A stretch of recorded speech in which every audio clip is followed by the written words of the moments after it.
नमः शिवाय आप सभी को। मैं बड़ौदा गुजरात से नरेंद्र साठे। मैं करीबन 2 साल से गुरुजी से जुड़ा हुआ हूँ और से साधना क्षेत्र में मैं कैसे आया और मैं गुरुजी से कैसे मिला, गुरुजी ने मेरा कैसे मार्गदर्शन किया, उसके बाद में मैंने गुरु दीक्षा कैसे ली, गुरु दीक्षा लेने के बाद में मुझे क्या क्या अनुभव हुए, वो सब अनुभव मैंने आपसे पिछली वीडियो में शेयर किए थे जो 1 साल पुरानी थी। अब दूसरा 1 साल बीत चुका है और करीबन ये दूसरे साल में मुझे बहुत सारे ऐसे अनुभव हुए और धीरे धीरे साधना क्षेत्र में मैं बढ़ता गया। फिर एक दिन ऐसा हुआ कि गुरुजी ने मुझे बताया कि आपको पिछले जन्मों के द्वारा एक सिद्धि प्राप्त है, लेकिन उसे उजागर करनी पड़ेगी, उसके लिए आपको मेहनत करनी पड़ेगी और पिछले जन्मों के कर्मों के कारण और नए जन्म में आने के कारण आप सब कुछ भूल चुके हो और नए से आपको वो साधना करनी पड़ेगी और वो सब मैं आपको सिखाऊंगा और कराऊंगा।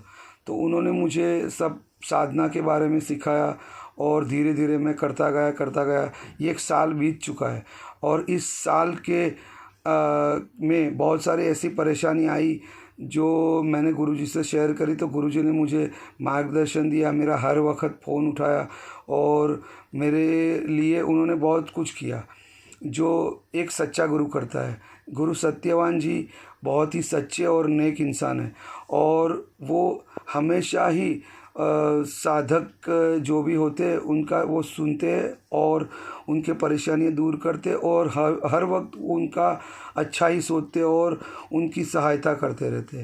तो मेरे साथ भी वही हुआ, उन्होंने हर वक्त मेरी सहायता करी और धीरे धीरे मैं आगे बढ़ता गया और पिछले जन्मों की जो मेरी सिद्धि थी वो उन्होंने मुझसे करवाई और आज वो मैं खुश नसीब हूँ कि मुझे ऐसे गुरु मिले और उस खुशी को मैं आज आपके सामने व्यक्त करना चाहता हूँ कि आज मुझे अष्टभैरव की सिद्धि प्राप्त हुई।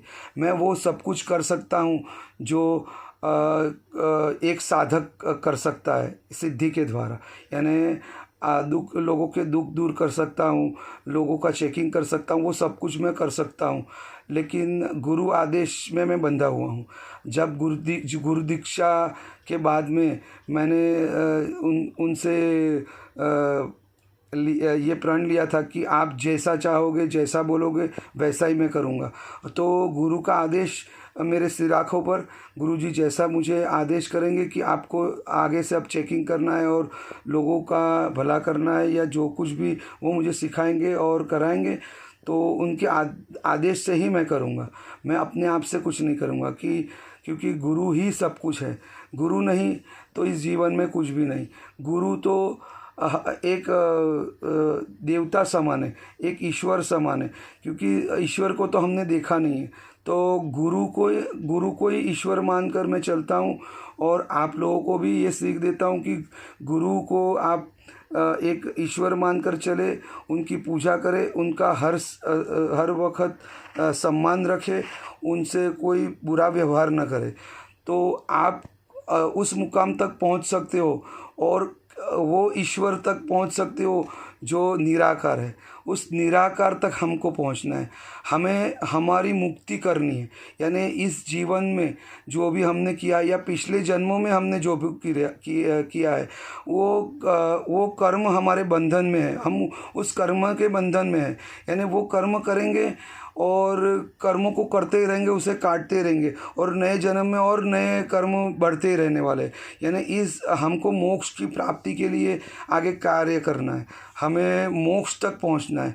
तो मोक्ष तक पहुंचने के लिए हमें बहुत साधनाएं और बहुत तपस्या की ज़रूरत पड़ेगी और गुरु की सहायता की भी ज़रूरत पड़ेगी, क्योंकि गुरु की सहायता के बगैर हम वहाँ तक नहीं पहुँच सकते और वो परम ईश्वर, वो जो निराकार ईश्वर है, वहाँ तक पहुँच नहीं सकते, गुरु के द्वारा ही वहाँ तक पहुँच सकते। तो गुरु का साथ न छोड़े, गुरु के चरणों में ही पड़े रहे और गुरु की हर आज्ञा का पालन करें। और मैं गुरु से प्रणाम करता हूँ और शिव गुरु को प्रणाम करता हूँ कि मुझे इस लायक समझा और आगे बढ़ने की प्रेरणा दी, और आगे भी मैं साधनाएं और सब कुछ जो भी आगे करूँगा उसका वीडियो मैं ज़रूर बनाऊँगा, आपके साथ शेयर करूँगा। और आज का ये जो वीडियो है वो आप सब देखें और समझे, और गुरु के प्रति हमेशा आदर रखे, सम्मान करे गुरु जी का, और आगे बढ़ने की प्रेरणा इससे ले, और आगे बढ़ते रहे और बढ़ते ही रहे। आपको सबको मेरा प्रणाम, और शिव गुरु और माँ पार्वती को मेरा प्रणाम, और गुरु सत्यवान जी को मेरा प्रणाम। ये सब बोल के मैं यहाँ वीडियो ख़त्म करता हूँ। हर हर महादेव। जय शिव गुरु की सदा ही जय हो, सदा ही जय हो, सदा ही जय हो। माँ पार्वती की सदा ही जय हो, सदा ही जय हो, सदा ही जय हो। शिव गुरु की सदा ही जय हो, सदा ही जय हो, सदा ही जय हो। गुरु सत्यवान की सदा ही जय हो, सदा ही जय हो, सदा ही जय हो। भैरव बाबा की सदा ही जय हो, सदा ही जय हो, सदा ही जय हो।